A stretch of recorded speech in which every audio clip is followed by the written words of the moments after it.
Hi friends, ഇന്നിപ്പം നിങ്ങളോട് സംസാരിക്കാൻ പോകുന്ന വിഷയം ഇപ്പോൾ ആലുവ മൂന്നാർ രാജ്യപാതയെ കുറിച്ച് ചർച്ചകൾ നടക്കും. അതിന് നടപ്പാക്കുന്നതിനുള്ള പല പ്രവർത്തനങ്ങളും ആരംഭിക്കുകയും ചെയ്തു.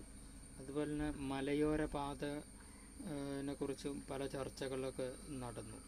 അതോടൊപ്പം തന്നെ നിലവിലുള്ള നമ്മുടെ കോതമംഗലം നിയോജക മണ്ഡലത്തിൽ ഉള്ള റോഡുകൾ നവീകരിക്കുന്നതിനുള്ള ഒരു പ്രവർത്തനങ്ങൾ ആരംഭിക്കേണ്ടിയിരിക്കുന്നു. അങ്ങനെ എല്ലാ റോഡുകളും നവീകരിച്ചാൽ മാത്രമാണ് നമുക്ക് നല്ല ഒരു യാത്രാ സംവിധാനം ഉണ്ടാവാൻ കഴിയുള്ളൂ. അതിനുവേണ്ടി എല്ലാ ആൾക്കാരും ശക്തമായി പ്രവർത്തിക്കേണ്ടിയിരിക്കുന്നു.